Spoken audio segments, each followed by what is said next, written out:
Segenggam kenari sehari dapat meningkatkan kesehatan jantung, menurunkan kolesterol dan bahkan mendukung daya ingat. Tetapi mengapa beberapa kenari berwarna keemasan, renyah dan beraroma, sementara yang lain tampak gelap, pahit dan tidak menggugah selera? Perbedaannya terletak pada proses produksi itu sendiri. Dalam video hari ini saya akan mengajak kalian untuk menjelajahi proses produksi kenari berkualitas tinggi, di mana setiap detail membuat perbedaan.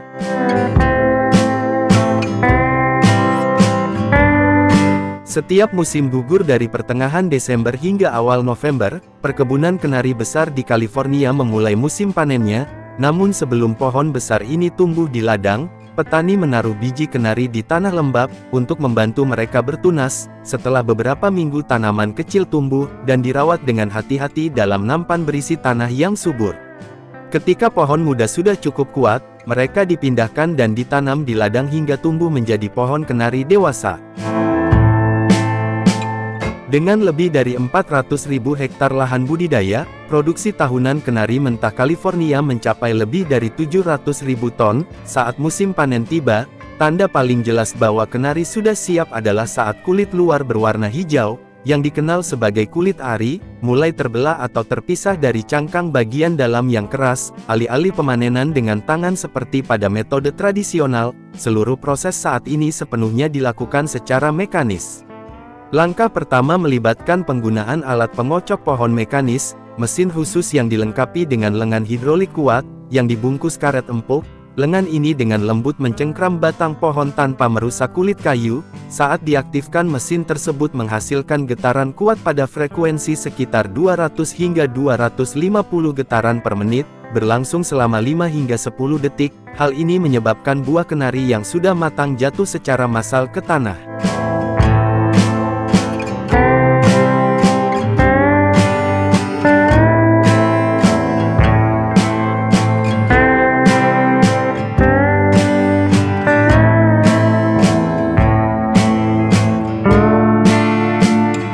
Setelah buah kenari jatuh, sebuah penyapu bergerak masuk. Mesin ini menggunakan drum berputar dengan sikat lembut yang dikombinasikan dengan sistem udara bertekanan rendah, untuk mengumpulkan buah kenari ke dalam tempat-tempat rapi di antara barisan. Daun pohon kering, ranting, dan debu disingkirkan. Rata-rata satu penyapu dapat menangani sekitar 20 hingga 40 hektar per hari, tergantung medannya. Berikutnya adalah mesin pemanen atau pemetik, dilengkapi dengan sistem konveyor yang mengangkat kenari dari tanah, dan mengangkutnya ke unit sortasi utama. Di sini kipas sentrifugal meniup serpihan ringan seperti daun dan debu, hanya menyisakan kacang kenari untuk diproses lebih lanjut. Segera setelah dikumpulkan, kenari diangkut ke fasilitas pemrosesan pertama, biasanya terletak di dekat kebun untuk memastikan kacang ditangani dalam waktu 24 jam setelah jatuh. Di sini kenari dimasukkan ke dalam mesin pengupas, yaitu sistem mekanis yang menggunakan roll dan semburan air bertekanan tinggi, untuk mengupas kulit luar berwarna hijau yang menyelimuti cangkang. Kemudian mereka melewati tahap penyortiran lainnya menggunakan saringan getar dan sistem aliran udara, untuk menghilangkan kacang yang kosong atau rusak. Selanjutnya kenari bercangkang yang sudah memenuhi syarat dipindahkan ke sistem pengeringan industri. Langkah ini penting karena mengurangi kadar air di dalam kacang dari sekitar 35% menjadi di bawah 8%. Pengeringan biasanya memakan waktu 18 hingga 24 jam menggunakan aliran udara panas yang stabil, dan suhu yang dikontrol secara cermat. Setelah dikeringkan, kenari didinginkan, dikemas ke dalam wadah besar dan dimuat ke dalam wadah tertutup, untuk diangkut ke fasilitas pemrosesan kedua.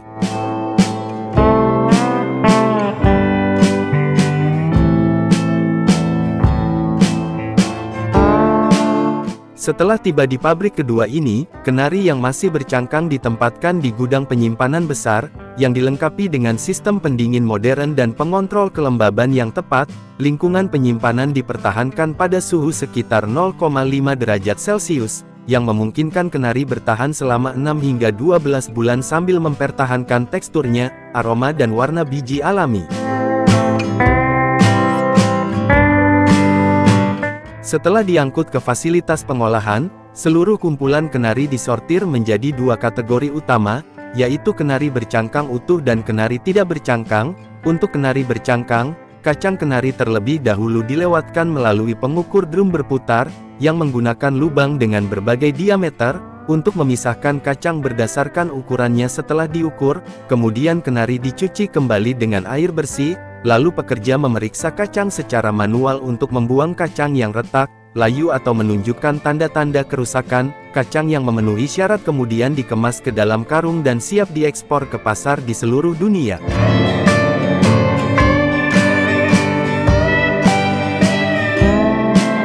Sementara itu kacang kenari yang hendak dikupas melalui proses yang lebih rinci. Pertama, kacang-kacangan disortir berdasarkan ukuran menggunakan sistem roll berbentuk V, yang memisahkan kacang berdasarkan ukurannya. Kemudian biji-biji tersebut dimasukkan ke dalam mesin pemecah mekanis, dengan silinder berputar yang memberikan tekanan yang tepat untuk memecahkan cangkang keras, tanpa merusak inti di dalamnya.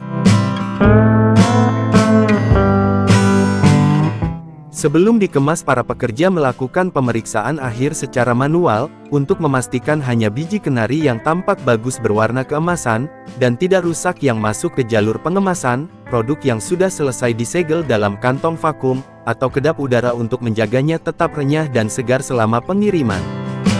Tahukah Anda bahwa seekor lobster dapat dijual lebih mahal dari sebuah tas tangan mewah di beberapa negara? Namun di balik setiap ekor lobster yang lezat di piring kalian, ada dunia yang mungkin belum pernah Anda lihat, penuh dengan keramba bawah air, pemberian makan tengah malam, dan nelayan yang sangat terampil. Dalam video kali ini, kita akan menyelami secara mendalam dunia budidaya dan pengolahan lobster yang menakjubkan. Mari kita lihat bagaimana makhluk laut ini dibesarkan, dipanen, dan akhirnya dikirim dalam keadaan segar ke meja makan Anda.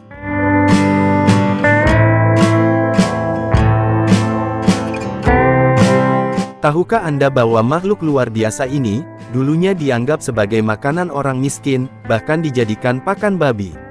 Warna alaminya bukanlah merah, warnanya bisa hijau, kuning atau bahkan biru mencolok, dan hanya berubah menjadi merah tua setelah dimasak.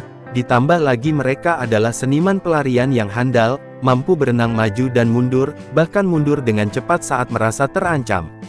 Penghuni laut yang berumur panjang ini, bahkan dapat mencapai usia 100 tahun, kadang-kadang tumbuh hingga panjang yang mencengangkan, mencapai 4 ton.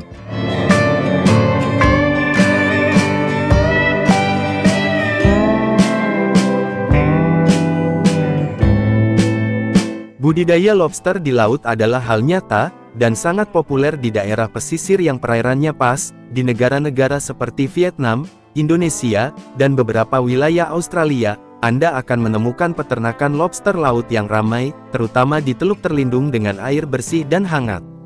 Dua cara budidaya utama ini cukup keren. Anda dapat memiliki sangkar rakit kayu, atau plastik yang mengapung di permukaan, lalu ada keramba jaring apung yang tergantung di bawah permukaan, seperti apartemen bawah air tempat lobster bersantai dan tumbuh.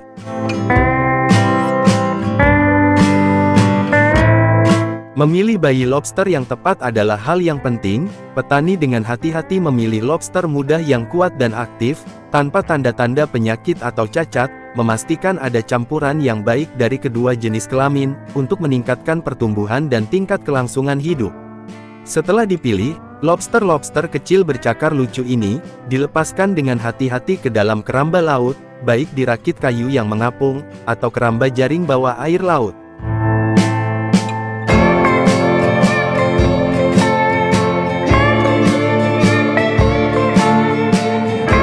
Memberi makan lobster jauh lebih intens dari yang pernah Anda bayangkan, bukan hanya sekedar melemparkan pelet dan menyebutnya selesai. Petani lobster menyajikan hidangan laut secara prasmanan.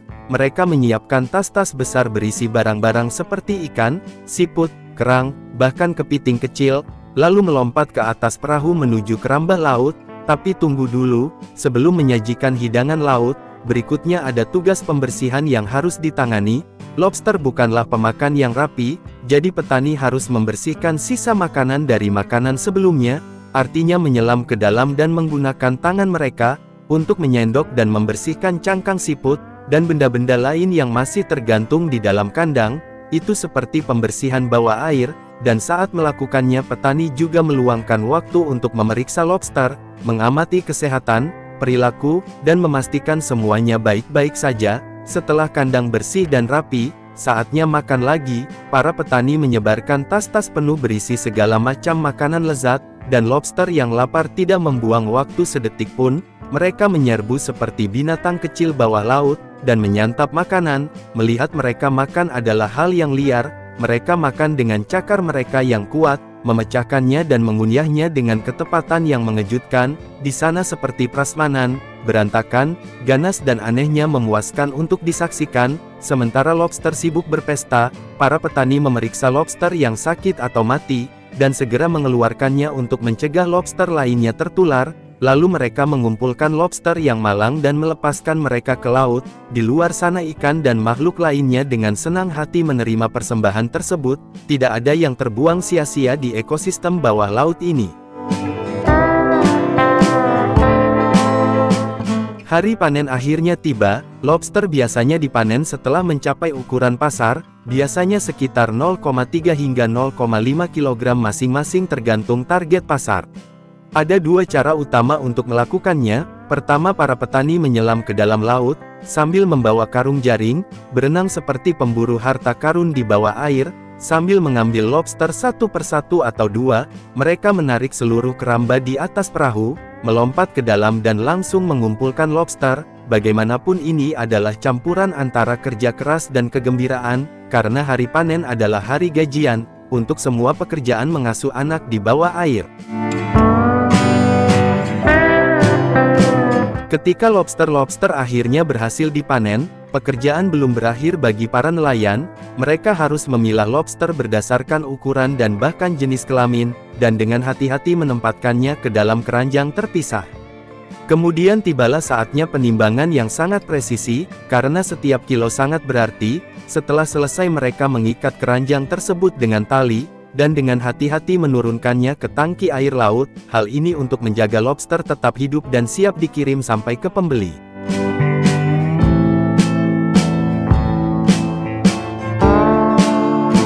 Konsumen biasanya memanggangnya untuk mendapatkan rasa berasap, dan mengkukus agar daging manis tetap berair dan empuk, atau rebus dengan cara klasik dengan lemon dan rempah-rempah. Bagaimana menurut kalian? Tolong beritahu kami, Anda menyukai sajian lobster yang mana? Panggang, goreng, kukus, atau tumis?